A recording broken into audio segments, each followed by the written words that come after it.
Radio Son de Manta 93.3 presenta el programa Diálogo con la Junta Cívica Cantonal de Manta, su revista radial informativa, bajo la conducción de la licenciada Marta Paz y el abogado Jorge Chiriboga. Bienvenidos. Bienvenidos.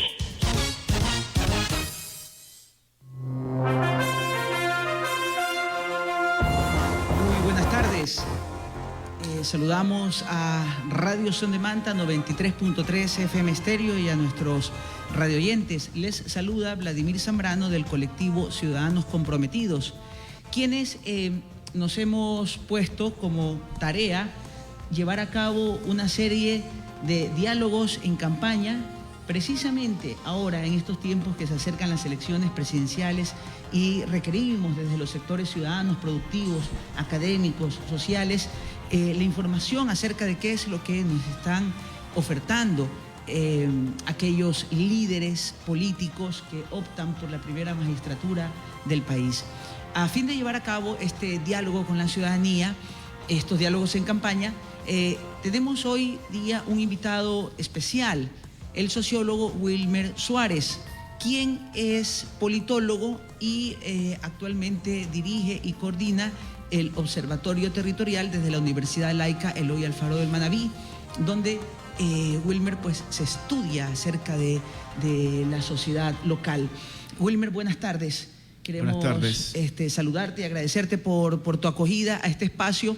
Y empecemos conversando un poco acerca del Observatorio Territorial, luego para abordar y engancharlo con las preguntas que queremos hacer acerca de la campaña. ¿Qué es el Observatorio Territorial que coordinas desde la ULEAM? Bueno, muchas gracias. Un placer estar contigo, Vladimir, y con la audiencia de Radio Son de Manta. Esta es una dirección que tiene entre sus tareas producción de información estadística, descriptiva fundamentalmente, recolectar, sistematizar y también producir. Nosotros como universidad contamos con un sistema de información territorial. Si algún ciudadano lo quiere visitar, SIOT, ULEAM, y tiene acceso a ese sistema de información. Esto es parte de contribuir a la toma de decisiones. Con información es mejor y más eficiente tomar decisiones. Por otro lado, el observatorio también tiene una lectura crítica y a su vez es un espacio participativo donde interactúan distintas carreras. Por ejemplo, tenemos el observatorio electoral. Este observatorio electoral, a través de un proceso científico de observación estructurada y un modelo matemático de conteo rápido de votos, en toda la provincia de Manabí, realiza un proceso de selección, de capacitación en valores democráticos de estudiantes. Luego ellos se preparan con capacitación en coordinación con el CNE, con la Unión Europea, en procesos de observación electoral. En esta ocasión tuvimos la visita de la OEA también, y el día lunes estamos entregando el informe de observación electoral de la misión de la ULEAM, que además fue la misión más numerosa del país. Es decir, tuvimos el mayor número de observadores electorales del país. Es un proceso bastante enriquecedor, se enriquecen los estudiantes y adicional interactúan varias carreras. Entonces, ese es el enfoque multidisciplinar. Por otro lado, tenemos otros observatorios como el de seguridad alimentaria, como el de recursos hídricos, el de derechos laborales, etcétera. Pero hoy en día en materia electoral, el observatorio electoral es quien está más activo, ¿no? Muy bien, celebramos aquello, que esos sean los avances y de la manera como la academia se vincula con estos procesos. Es muy importante, siendo que desde estos espacios la investigación y el análisis es parte de la tarea que se proponen los sectores académicos. Wilmer, en una visita a tu oficina hablábamos un poco acerca de la necesidad del voto informado. Y este voto informado tiene que ver con un concepto acerca que se suele aludir que la ciudadanía no escoge bien. Hay una idea que se pone el concepto y dice, por favor, elijamos bien. Hay como que la venta de una leyenda que dice, por favor, les pedimos en estas elecciones, escojamos bien. Y luego, cuando acontecen las dificultades que tenemos en los gobiernos, como el que vivimos actualmente, se suele decir es que la gente no escoge bien. ¿Qué opinión te merece aquello? Esto lo conversábamos en tu oficina, Wilmer. Bueno, esa es una pregunta trascendental hoy en día, ¿no? Más aún en proceso electoral. Tiene varias respuestas que se interrelacionan entre sí. La primera tiene que ver con una falacia de falsa causalidad. Según esa falacia, el pueblo que es A vota por B, por C o por D. Si el pueblo vota por B o por C y este B es mediocre y es corrupto, comúnmente culpamos al pueblo. Ahí hay dos consideraciones. Cuando culpamos al pueblo por votar, ¿quién lo culpa? En este caso, que muchas veces somos nosotros, eso refleja una suerte de superioridad intelectual y moral frente al pueblo. ¿Por qué? Porque el momento en que yo digo que A es culpable por haber votado por B, A, que es el pueblo, no es el quien está ejerciendo el poder, quien roba o quien es mediocre o inoperante, sino B. Y lo culpamos a A simplemente porque es un acto que ocurre antes que B. Es decir, el pueblo vota por B, pero B es quien se corrompe o quien es mediocre o no sabe gobernar. Por lo tanto, es una falsa causalidad. Ahora, en conversaciones postelectorales que hemos tenido en los últimos días con estudiantes, y en realidad es interesante dialogar con las personas porque se ve ahí un criterio de avanzada, hay un pensamiento crítico. Los estudiantes traen a colación la necesidad de que los candidatos, las candidaturas, se enfoquen más en los planes de campaña, más en los contenidos que en la toxicidad del ataque. Ahora, los estudiantes decían en las conversaciones de los últimos días, por ejemplo, dicen ellos, ¿no? En la consulta popular por el Yasuní faltó información, no hubo una discusión en torno al Yasuní y los estudiantes creen que por eso ganó el Yasuní, porque no hubo una suficiente información. Todos nos centramos en el primer debate y en una campaña sucia donde se atacaron todos, exceptuando al candidato Noboa, que fue el que menos ataques recibió en la primera vuelta. Pero entonces, esa es parte del tema. Por lo tanto, hay una conciencia crítica ciudadana que da cuenta de que también el CNE tendría que esforzarse un poquito más por hacer que los procesos tengan mejor calidad de información. Entonces, por eso te decía, son varias aristas. Ahora, lo que nosotros deberíamos hacer como acto de voluntad cívica previo a ejercer el voto, teniendo en cuenta que el único momento en que los ciudadanos tenemos poder, una fracción de poder, es cuando tenemos el voto en nuestras manos y después lo depositamos, lo delegamos a alguien para que gobierne en nuestro nombre. Teniendo en cuenta de eso, sería interesante que cada ciudadano haga un análisis comparado de las ofertas de campaña.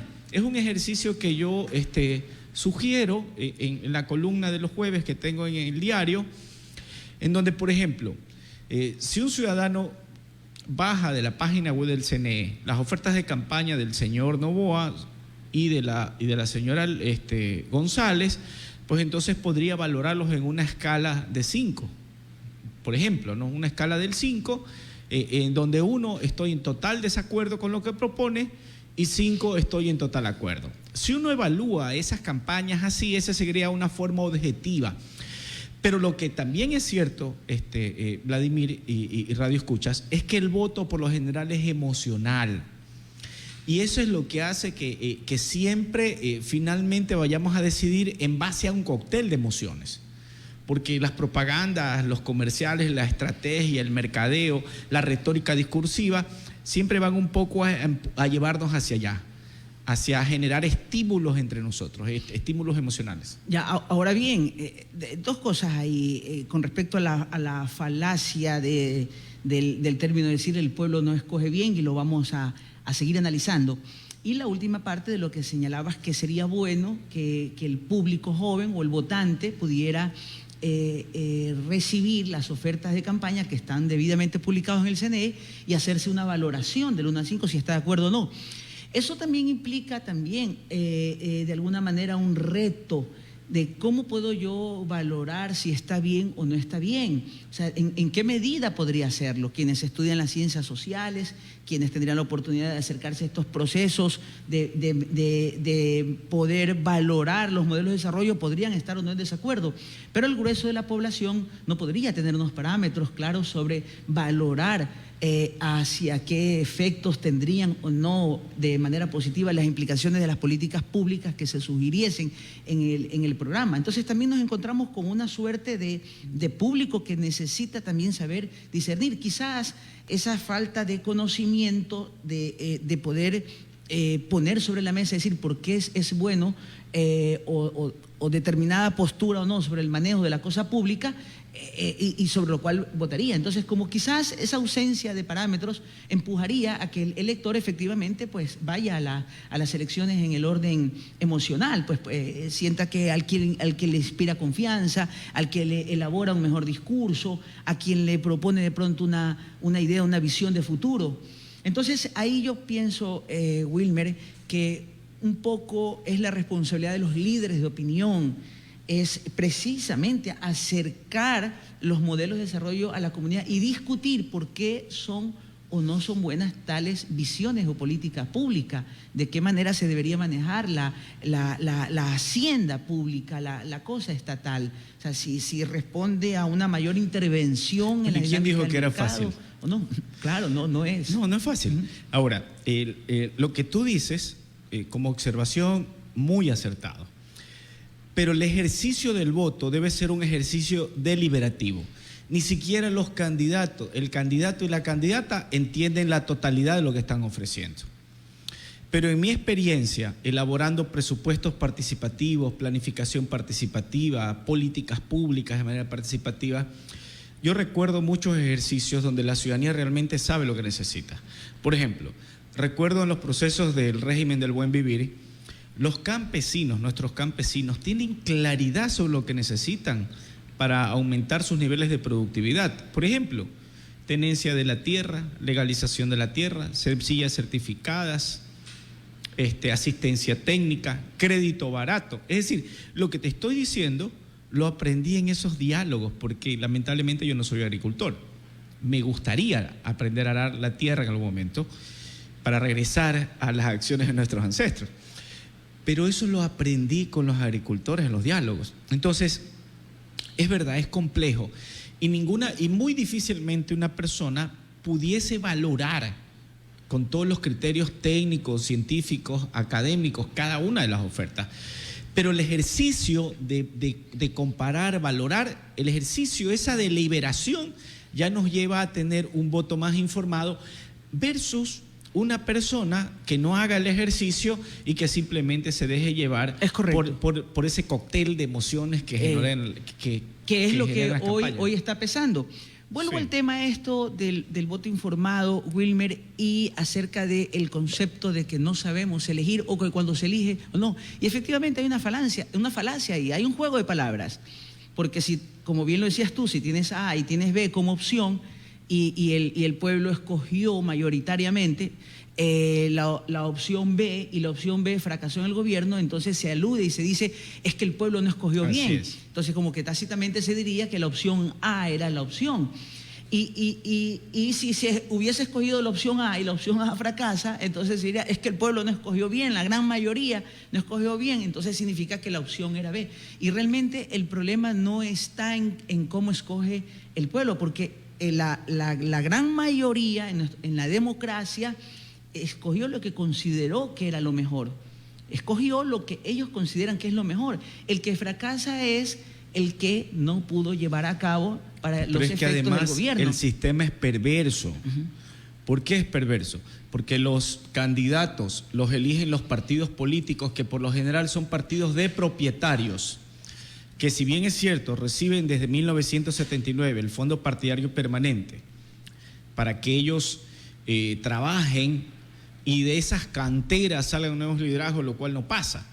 Son partidos de alquiler o de propietario. Supuesto, se han vuelto partidos de alquiler, sí, ¿cómo no? Entonces, el sistema es perverso. Primero, los ciudadanos no elegimos a los candidatos, sino los partidos a dedo.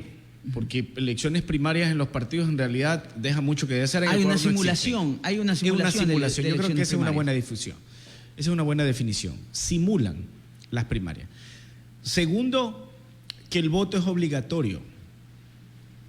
Y tercero, que hay demasiado número de candidaturas. Entonces, por ejemplo, en la primera vuelta tuvimos un número elevado de candidaturas y ahora recién los ciudadanos van a poder comparar mejor porque están entre un candidato y otro.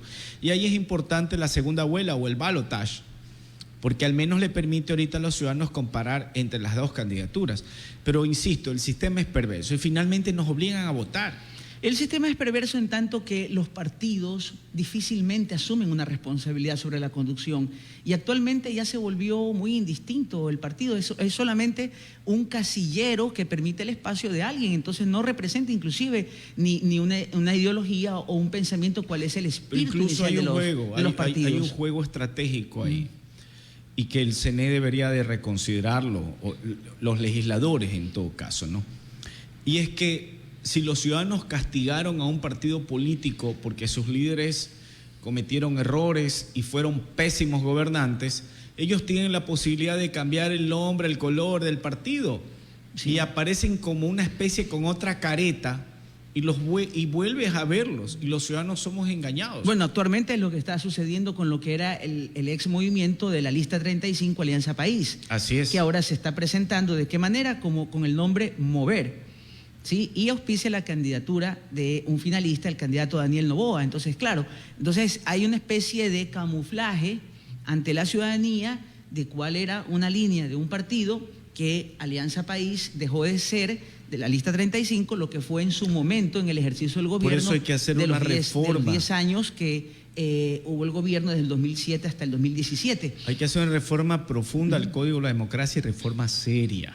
Hoy me decían algunos estudiantes, desde una perspectiva de jóvenes críticos, me decían ellos, que cómo es posible también que existan demasiado número de organizaciones políticas.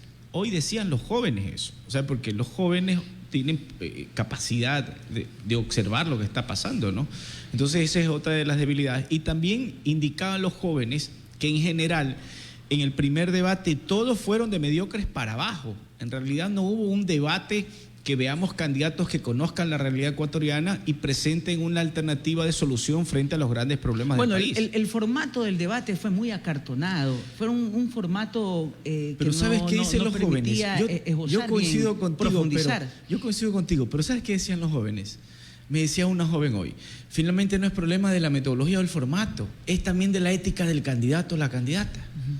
Porque el tiempo no lo aprovechaban para posicionar su discurso de oferta, sino para atacarse mutuamente. Entonces también ahí falta un pacto ético, un compromiso cívico por parte de los candidatos frente al electorado. Entonces esto es un juego entre todos, que tenemos que generar una discusión seria y hacer un pacto ético y cívico, un compromiso con el país, ¿no?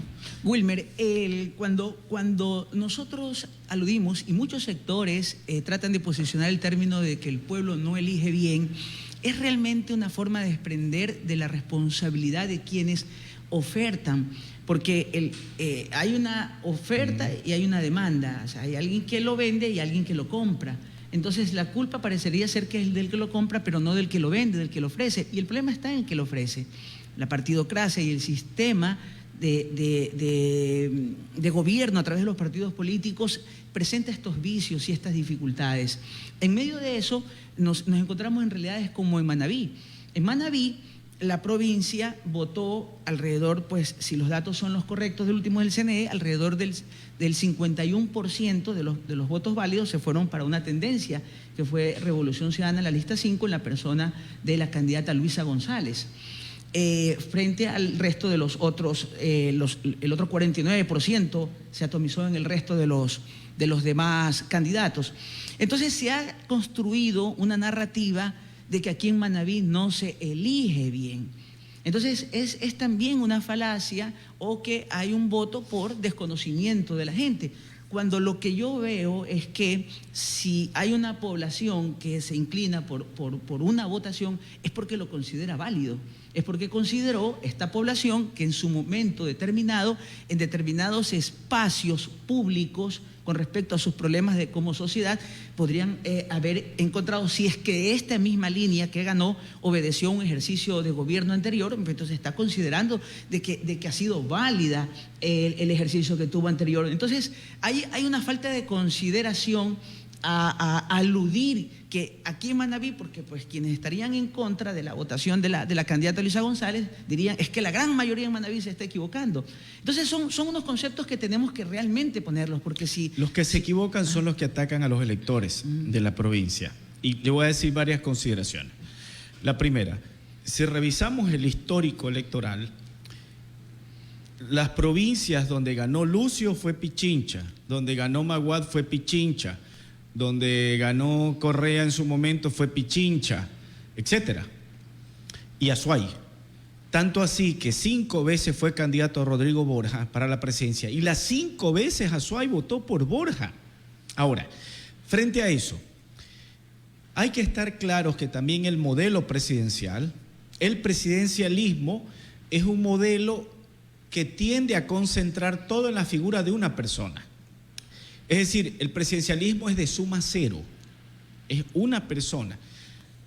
Dentro de esa forma de entender el ejercicio del poder en el Ecuador, nos ha llevado a pensar en liderazgos nacionales. Por otra parte, Correa está ausente del poder varios años, pero la ausencia de Correa no ha sido cubierto en términos de liderazgo nacional, tanto por Moreno como por Lasso, y no creo que Luisa y Noboa vayan a cubrir esa ausencia de liderazgo nacional de Rafael Correa. Por otra parte, también en la época de Correa tú tenías un Estado presente en términos de servicios y eso empieza a reducirse el Estado en términos de servicios, a tener un Estado pequeño y en el caso de Lasso un Estado mínimo, incluso que ha perdido la capacidad del Estado de la legitimidad del uso de la fuerza. El último ratio del uso de la fuerza es del Estado, pero hoy el Estado no tiene el último ratio de la fuerza. Estamos en vías a un Estado fallido. Entonces esas son las condiciones materiales reales por los cuales el correísmo todavía es fuerte. Bueno, abordemos entonces el punto de ahí de la oferta de nuestros candidatos sobre este modelo del Estado. Cuando hablamos ahora y los porcentajes de aceptación del gobierno de Guillermo Lasso son mínimos, ¿podrías recordar una cifra en cuánto está la aceptación que se ha medido? En realidad le he perdido la pista a ese tema, sí, pero es muy bajo. Es un bajo. Sumamente bajo. Es supremamente bajo. Yo no sé si se hablaba de 12 puntos o cifras que irían en ese lado. El caso es que cuando se habla que este gobierno que ha perdido su credibilidad ante la población mayoritariamente y lo concebimos como que nos está llevando a un estado mínimo, podríamos pensar que realmente Guillermo Lasso ha hecho al Estado más pequeño y por lo cual pierde su capacidad de gestión desde las instituciones, o si existe el tamaño pero no está funcionando bien. ¿Cuál podría ser? Yo creería que hay una reducción del Estado en algunos temas.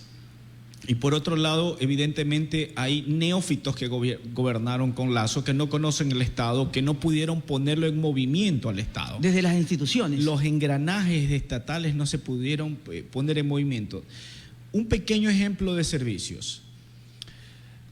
Nebot es el primero que alcanza que el proceso de cedulación sea expedito y rápido en Guayaquil. Así es, empezó ahí. Luego lo hace Correa. Empezaron desde las autonomías. Exacto. Luego empezó Correa y en la época de Correa los servicios eran rápidos. El pasaporte en la época de Correa lo adquirías rápido. Sí, es correcto. Y otros servicios, y un pocotón de servicios, bastantes servicios en realidad. Eso es un salto en términos de servicio del Estado.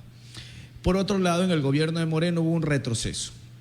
Obtener un pasaporte era toda una travesía y ahora es igual y peor.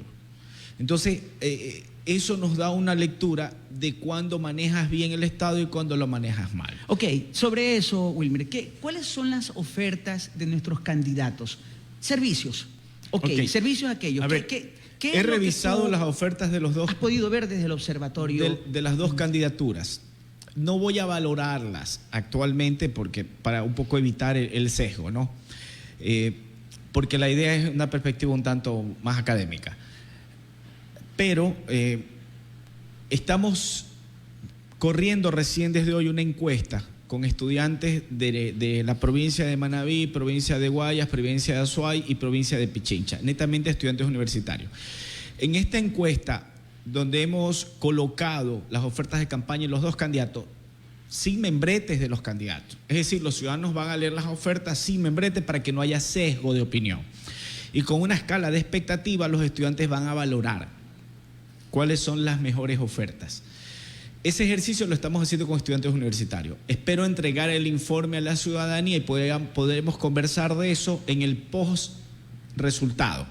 Porque después a los mismos estudiantes les voy a correr una encuesta que me digan por quién votaron. Y ahí vamos a cotejar finalmente si los orientó en las ofertas de campaña o se orientaron por la retórica discursiva, los procesos de liderazgo carismático, etc. La coyuntura de la descalificación. Sí, pero en todo caso, desde una mirada rápida, lo que he podido, que yo creo que sí se podría mencionar, incluso para generar una cierta discusión, es que en los planes de campaña se evidencian dos cosas.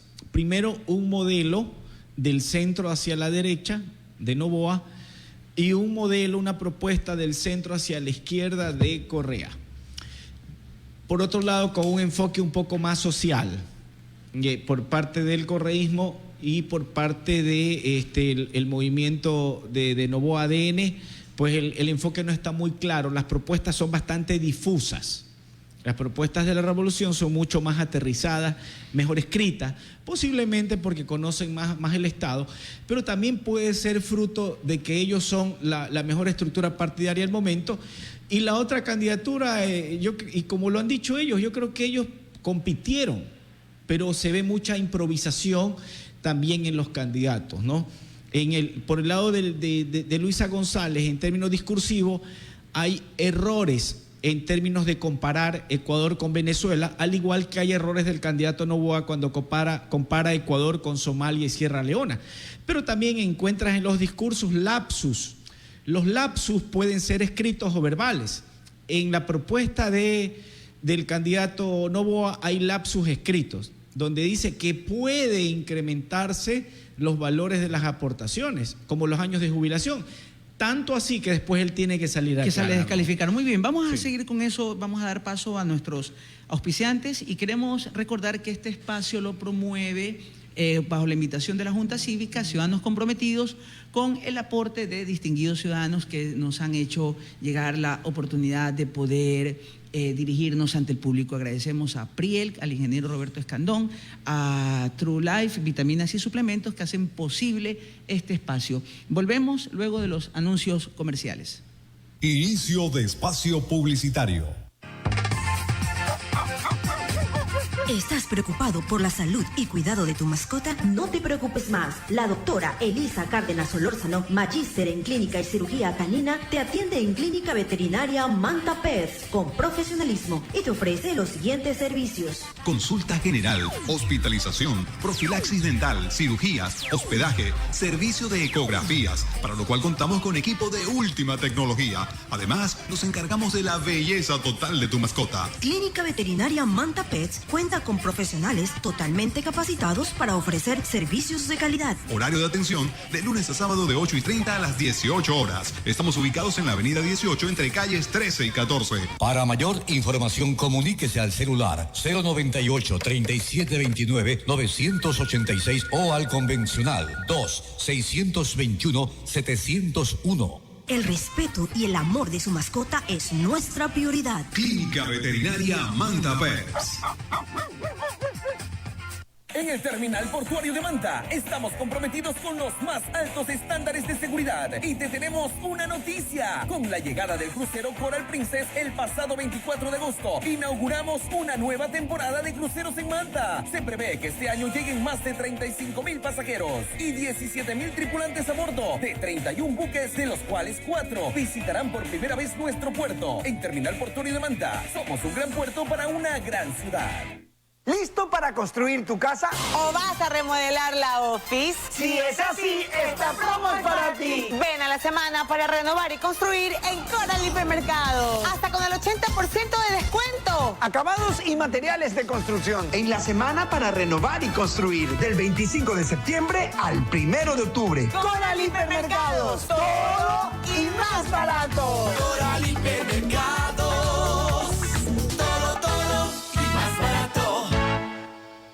Sintoniza esta frecuencia, porque aquí no se trata solo de palabras, sino de oportunidades que transforman. Imagina una maestría en marketing con mención en transformación digital, que no solo amplíe tus horizontes, sino que también te brinde certificaciones de alto calibre. Con EDES, Escuela de Negocios con propósito de la UTPN, obtendrás certificaciones en Google Marketing, Platform, Google Skillshop, Neuromarketing y Neuroventas, además de la certificación en Business Intelligence Analyst. Estás a un paso de redefinir tu carrera. ¿Listo para el cambio? Transforma tu futuro con EDES. Fin de espacio publicitario.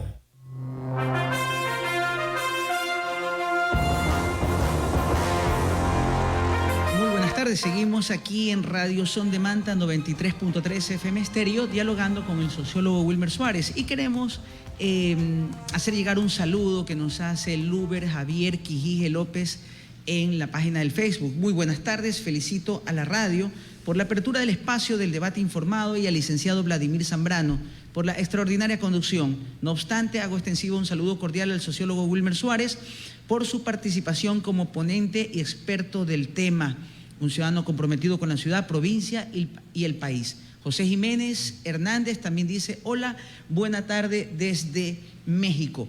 Wilmer, estábamos hablando acerca de los servicios, o sea, cuál es la oferta con respecto a los servicios públicos. Esto tiene que ver con una parte del rol del Estado. El Estado genera servicios.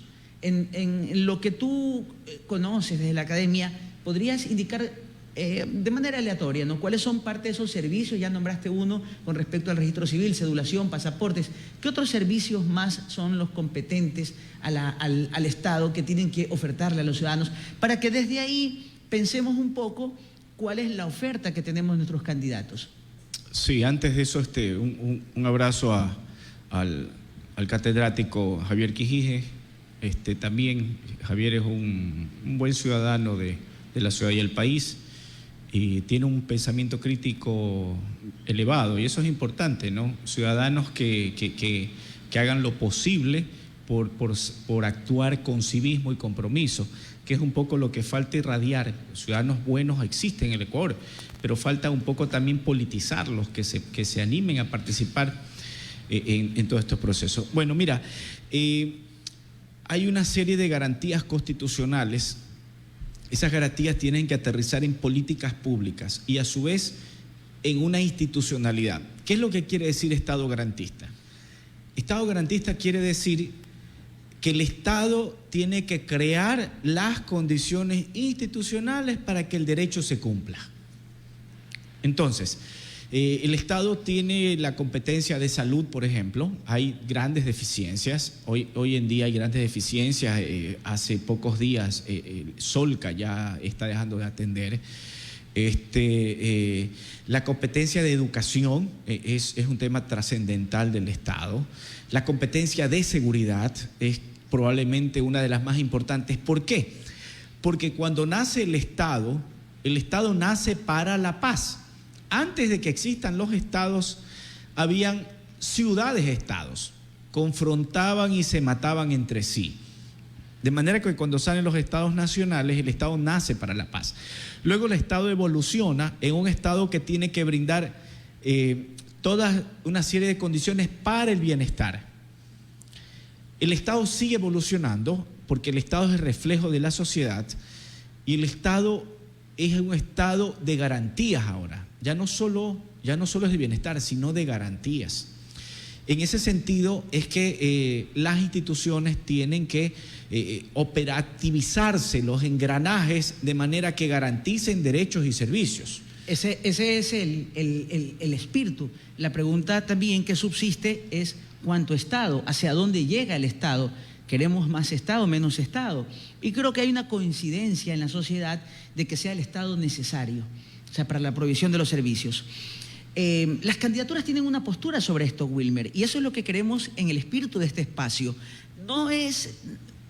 todos tenemos una postura política, yo la tengo, tú la tienes, es necesario tenerla, vamos a ejercer el voto y la postura puede ser o el candidato Daniel Noboa, Luisa González o nulo. Nulo también es una postura. O abstención. O abstenerme, correcto, es una postura frente a ello. Entonces, frente a ello, necesitamos es discutir un poco qué nos ofrecen los candidatos. Vamos a pedir a la producción que nos ponga un video acerca de la candidatura de Daniel Noboa, de qué piensa la vicepresidenta sobre el Estado. Es un clip de video que se ha vuelto muy popular, pero que nos permite un poco generar una discusión seria, porque es un tema muy serio lo que estamos nosotros hablando con respecto a este contrato social en la democracia, que es elegir al gobernante. El Estado no es sino la sociedad civil organizada. Entonces, por favor, producción nos puede poner este video. El gobierno debe limitarse a impartir la seguridad, justicia y obras de infraestructura pública.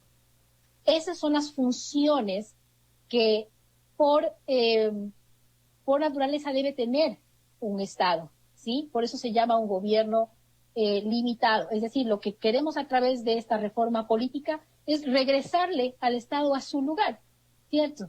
Porque está metido en todas las aristas, cuando ellos solamente tiene tres, ¿sí? Tres para que realmente sea un gobierno limitado. Entonces, todas las reformas tienen que meterse en el sentido de que tenemos que quitarle al gobierno de la parte económica, de la parte de educación, de la parte de salud, de la parte de jubilaciones y pensiones, ¿cierto?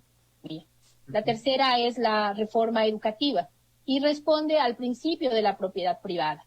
¿Qué quiere decir eso? También se tiene que privatizar para el pueblo y desregular la educación. Los docentes y el personal administrativo tienen que o podrán, digamos, adquirir como pasivo laboral las instalaciones de los centros educativos. Esa es nuestra propuesta. Bien, aquí vemos una propuesta que hay que entenderla desde la legitimidad de la democracia. Es decir, la democracia permite a que quienes ofertan en este caso sus servicios en la administración pública dicen, esto es lo que yo te oferto, y luego la ciudadanía tendría que comprarlo o no a través del voto. Entonces vemos una propuesta de parte de la candidatura de manera formal de uno de los candidatos, de Daniel Noboa, que indica sobre este Estado mínimo y pudiera dejarnos una serie de pistas para pensar acerca de que se habla de una reforma política. Entendemos que en los meses de gobierno que se va a gobernar, esto es un año largo, un año y unos meses más, esta reforma política no iría, pero lo que sí ha dicho el candidato presidencial Noboa es que se espera un ejercicio de gobierno que les permita reelegirse por 4 años más, donde se podría implementar este tipo de reformas políticas que tendrían que ver acerca del manejo de la cosa pública. O sea, ¿es viable para el desarrollo de nuestras sociedades que el Estado se limite, como dice la candidata? O sea, desde tu perspectiva, ¿consideras que es viable esta oferta? Bueno, hay varios problemas, ¿no? El primero tiene que ver con la posición entre ellos como binomio. Hay una evidente separación o distorsión entre los dos. No hay un acuerdo, incluso discursivo, no hay una retórica, no hay un plan que hayan construido los dos. Evidentemente no han conciliado una postura ideológica y política. La postura de ella es netamente ideológica, desde una perspectiva neoliberal. Hay que decirlo como es, con nombre y apellido. Ahora, está totalmente equivocada. Yo creo que tiene problemas de comprensión, no alcanza a comprender que eso implica una reforma profunda de toda la Constitución. Por lo tanto, es una propuesta demagógica en los actuales momentos. Es un gobierno que va a durar posiblemente 1 año y medio. O sea, es totalmente demagógico. Por otro lado, lo que dice ella, si atamos el discurso de ella con el discurso del candidato Noboa, estaríamos hablando de que él va a estar en campaña permanente. Es decir, va a utilizar el Estado 1 año y medio para hacer campaña permanente y posicionar su imagen. Eso básicamente nos está diciendo. Y ojo, hay que tener cuidado, hay que encender las alertas, porque lo que necesitamos en año y medio es generar servicios, fortalecer la presencia del Estado en cuanto a la seguridad, que es nuestra principal preocupación, generar una dinámica de inversión público-privada de manera que haya crecimiento económico.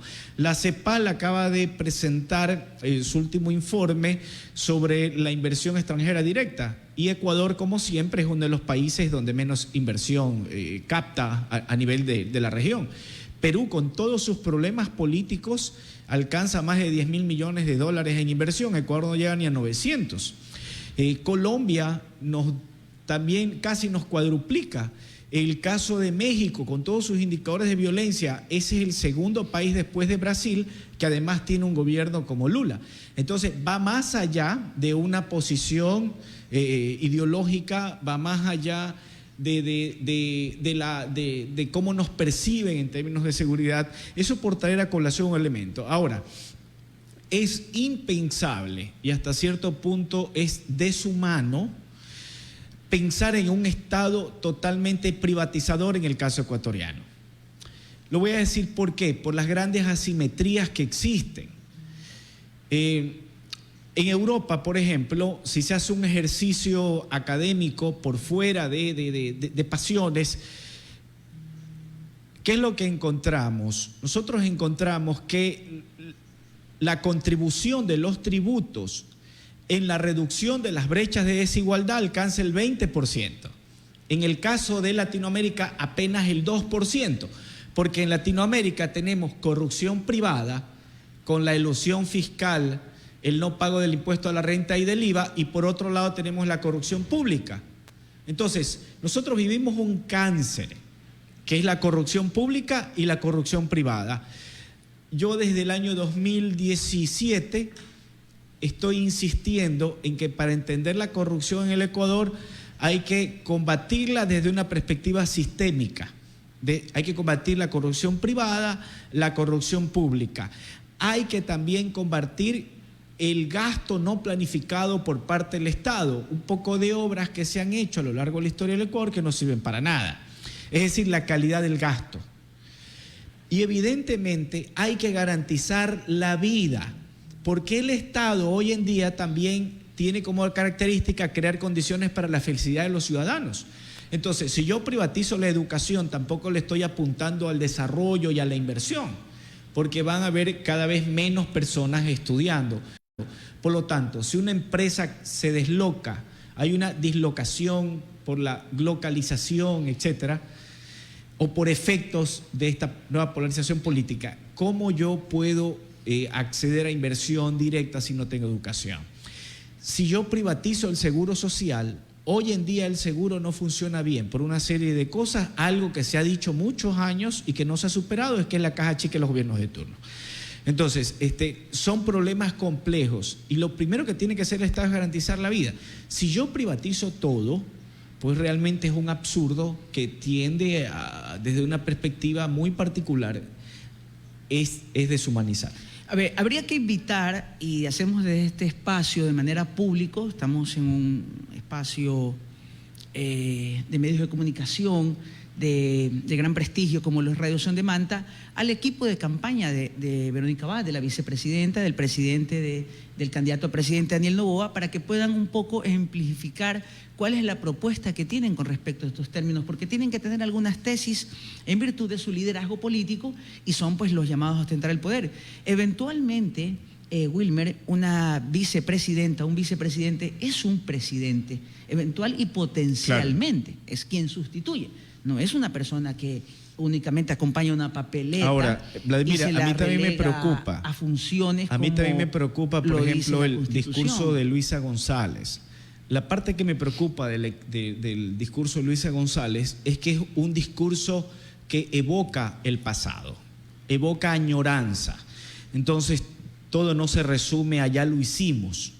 Así que también hay una crítica constructiva en ese sentido, ¿no? El discurso y la propuesta tiene que ser de cara al futuro, a lo que hay que enfrentar. Está bien si anteriormente lo hiciste bien, de manera positiva, pero los electores estamos esperando, es una propuesta de cara... Porque el contexto es a otro. la hora. Exacto, las implicaciones son otras. y la ciudadanía no ha quedado conforme con el ya lo hicimos y lo volveremos a hacer. Y también invitamos desde este espacio a los equipos de campaña para poder discutir acerca de Luisa González a ese concepto de ya lo hicimos y lo volveremos a hacer. Requerimos que también estos actores políticos hablen con los medios. Y yo me refería a la candidata Verónica Abad, que potencialmente es presidenciable, porque no hay que desentendernos de la posibilidad de un vicepresidente manejando en la primera magistratura. Evidentemente hemos tenido muchos ejemplos en los últimos años del retorno de la democracia. Los hemos tenido hasta de manera suficiente para comprender de que el vicepresidente no solamente es una figura de lo cual se le puede relegar, como vimos en algunas notificaciones de prensa de Daniel Noboa, que se le iban a entregar asignaciones con respecto a la política en la extranjería, ¿no? en lugares, en países y todo, lo cual está bien. Pero eso no implica que eventualmente también puede llegar a manejar... Puede pasar lo del señor Borrero. El gobierno, etcétera, ¿no? Que parecía que durante estos 2 años estuvo ausente, los 2 años también, sí, señor Borrero. Y eventualmente, potencialmente, casi llegó al ejercicio del gobierno, si es que el gobierno que se vio que perdía el juicio político, la sucesión presidencial era con Borrero, pero el gobierno optó por la muerte cruzada. Entonces, yo no he encontrado... Y no sé si tú lo has encontrado o alguno de nuestros oyentes pudiera también enviarnos algún tipo de mensaje, si ha encontrado una réplica de la postura de Daniel Noboa a lo que dice Verónica Abad. Lo que yo escuché, lo que se leyó, es que hacía una declaración que en función de los recursos constitucionales le iba a asignar a la vicepresidenta el manejo de sectores en el extranjero con respecto a la representación del país. Luego, eso no significa que no se esté pensando en lo que vimos en la alocución formal que hizo la candidata. Entonces necesitaríamos una reflexión acerca del candidato Noboa. O sea, ¿tenemos alguna declaración, hay un documento? Desde estos medios tratamos de ser responsables y buscar la información para que el debate sea sólido. O sea, lo que intentamos, Wilmer, es en este momento dialogar con el candidato. Dialogar con el candidato no es sentárnoslo al otro lado del micrófono, sino dialogar con lo que nos está diciendo. Es decir, sus textos, su propuesta, su lectura. Desde ahí hacemos un ejercicio de reflexión, estamos dialogando. Me parece correcto. Incluso los jóvenes en los diálogos postelectorales que tenemos en la universidad también expresan su preocupación por la escasa formación de los candidatos. En algunos casos, ¿no? Dejan mucho que desear, están desconectados de la realidad del país. Las ofertas son un bratillo de ofertas en algunos casos y poco aterrizadas, teniendo en cuenta que el cronograma de ejercicio del poder es muy corto. Por eso me preocupa que en año y medio estos candidatos, no importa quién gane, no se dedique a solucionar los problemas del país, sino que profundicen la polarización y se dediquen a hacer campaña permanente. Eso es preocupante porque no vamos a poder solucionar los graves problemas del país o al menos sentar las bases para solucionarlos, porque en año y medio puedes hacer mucho o no puedes hacer nada. Sí. Va a depender de los equipos de trabajo, del liderazgo que tiene que ir construyendo estas personas, porque hoy en día ninguno de los dos candidatos tiene liderazgo nacional. No lo pudo construir Lasso en más de 2 años y 9 años de campaña permanente, no lo hizo Moreno. Entonces el Ecuador también, por su régimen político, por sus características, necesita un liderazgo nacional y hoy más que nunca, que articule los territorios, los distintos niveles de gobierno, la sociedad civil, la empresa, la academia, un liderazgo en torno a una agenda que incorpora una serie de componentes. Wilmer, yo quisiera comentar un poco lo que tú dices. Yo estoy de acuerdo con la necesidad de un liderazgo. Todo proceso político requiere una conducción y un modelo presidencialista, el liderazgo recae en la primera magistratura, quien la ostenta como tal. Luego, la reflexión es, ¿realmente necesitamos un liderazgo de una persona o necesitamos el liderazgo de un programa? Yo aquí y a nuestro público, porque esto es bueno hablarlo de manera formal, yo te indico cuál va a ser mi intención del voto. Mi intención del voto va a ser por Luisa González. Y yo me reclamo a mí mismo y trato de pensar de que no es la discusión correísmo. La discusión es un programa. No es si Correa me gusta o me disgusta, es por qué quiero votar por una persona por lo que representa el programa. Cuando reclamamos de alguna manera un liderazgo fuerte y que no lo hemos visto en los últimos 2 periodos presidenciales, de alguna manera recurrimos a algo que de alguna manera también la sociedad lo ha venido criticando, el caudillismo, es la personalidad sobre el programa. Pienso que en nuestra sociedad nos ha hecho mucho daño asumir que los logros que hemos tenido como país obedecen a la dirección de una persona. Yo pienso que los logros que hemos tenido, que tú lo citaste, en el registro civil, los logros que hemos tenido en infraestructura hospitalaria, en carreteras, hay que entenderlos como la experiencia acumulada de las instituciones que hemos hecho los ecuatorianos. O sea, eso es un logro del país. Hay que entenderlo al gobierno como bajo el contrato social que lo ejecutó, pero hay que sentirnos que es un logro del país. Entonces, bajo ese logro del país, podemos pensar quién ahora podría conducirnos estas instancias. O sea, a mí me preocupa un poco la búsqueda de ese liderazgo nacional en su momento determinado, y creería yo que recae más sobre el liderazgo del programa. Totalmente. Pero es una característica del sistema presidencial. Yo personalmente soy contrario al sistema presidencial. Hay que generar en el Ecuador, insisto, una discusión seria en torno a un semipresidencialismo o una versión parlamentarista latinoamericana o propia de Ecuador. Porque no existe una democracia, existen las democracias. Lo único en que coincidimos todos los países que vivimos en democracia es en el origen del poder, que tiene que estar legitimado mediante procesos de ejercicio del voto. Y en la epistemología, ¿no?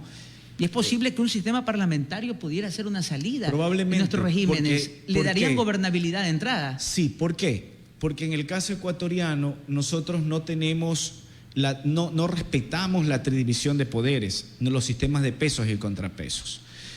Entonces, cada vez que tenemos un régimen presidencial, le apuntamos a la figura esta del gran Mesías, el presidente mesiánico, que él soluciona los graves problemas.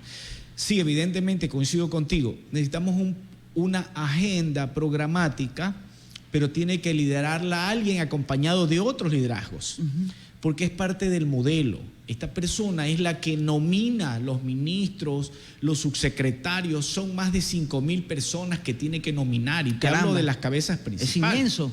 Es inmenso, sí. Entonces, y ha sido uno de los problemas que tuvo el presidente Lasso, quien se venía preparándose en varias campañas y en el ejercicio del poder se veía que no tenía los cuadros precisamente para satisfacer estos puestos de libre remoción para el ejercicio de su gobierno. Pero Lasso también gobernó en soledad.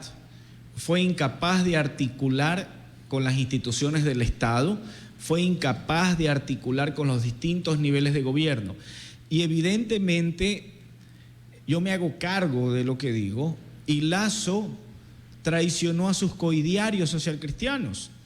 Y en un pacto político, que es natural los acuerdos políticos, es necesario. Llega a un acuerdo con el correísmo, el socialcristianismo, y después recula y se va por un lado de una tendencia política antinatural. Es decir, el movimiento de Lasso, que ya está casi extinto, no participó esta vez y no sabemos si va a participar. Correcto. El movimiento de Lasso estaba ubicado del centro hacia la derecha, un movimiento bastante hacia la derecha, en una escala donde el 1 sea izquierda y 10 derecha, Lasso estaba por el 7-8. Se aleja de este pacto, arma otro pacto del centro hacia la izquierda, un pacto antinatural, insostenible, exactamente. Tesis, entonces, claro. Yo creería que Lasso no tuvo en realidad un plan de gobernabilidad política. Por otro lado, Lasso tampoco tuvo una agenda social efectiva. Los problemas sociales reales del Ecuador no se han afrontado.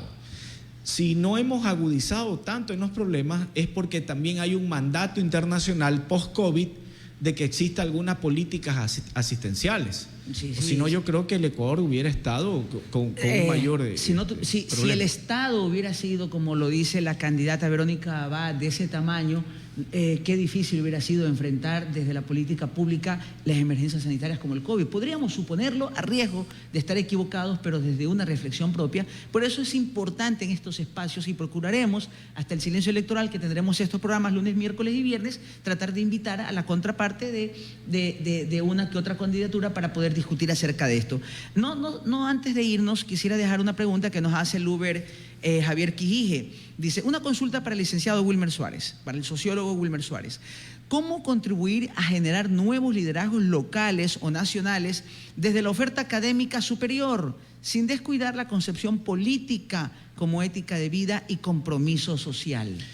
Me parece importante lo que señala Javier. Por ejemplo, nosotros como universidad vamos a iniciar los clubes de debate. Los clubes de debate de los estudiantes. Estos clubes de debate van a nacer con preocupaciones de los mismos jóvenes, expresadas por los mismos jóvenes, no desde el adultocentrismo, que nosotros elegimos los temas, sino los mismos jóvenes van a elegir el tema. Por otro lado, van a recibir una capacitación en argumentación, en oratoria también. Y también como universidad tenemos una cátedra de liderazgo y emprendimiento. Entonces es algo de lo que hay que ir construyendo, porque hay que tener claro que cualquiera puede asumir liderazgos, pero la idea es que apuntemos hacia liderazgos transformadores y democráticos. El liderazgo transformador es un liderazgo donde convergen elementos de eficiencia, de eficacia, pero también de delegación sin perder el control, donde yo tenga que generar postas. Entonces, es parte del tema, pero por otro lado hay que hacer que los liderazgos sean vivenciales. Yo formo parte de la Mesa Nacional de Valores.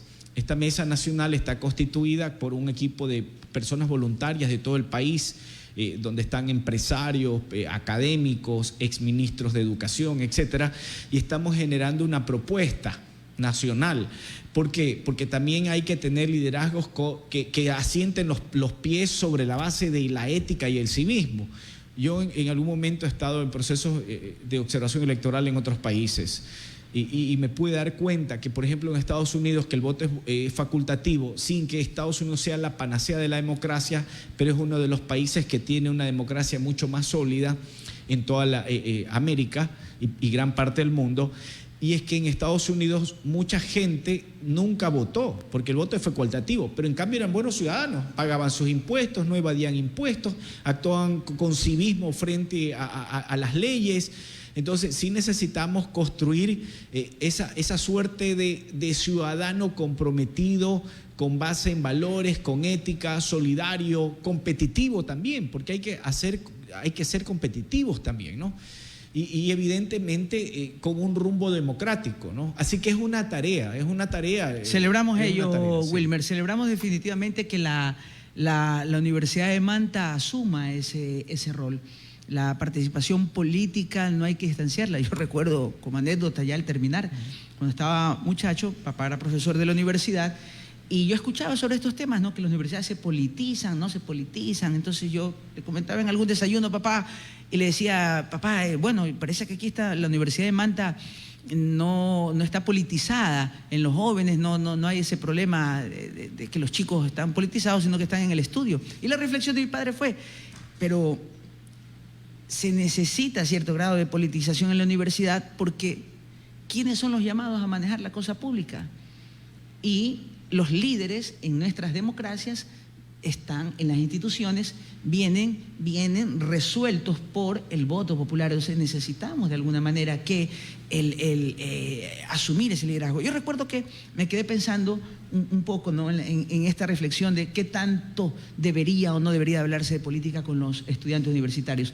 Y yo creo, Wilmer, que tú nos has dejado claro mucho a la audiencia un poco acerca de estos valores y por qué es importante que nuestros jóvenes, estudiantes universitarios y la población en general abordemos estos temas con la coyuntura política. Gracias, Wilmer, por haber aceptado la invitación. Gracias a Radio Son de Manta, 93.3 FM Estéreo, por el espacio, a la Junta Cívica, por habernos facilitado esta casa para dialogar, para llevar a cabo los diálogos en campaña. Nos vemos el día viernes. Un abrazo.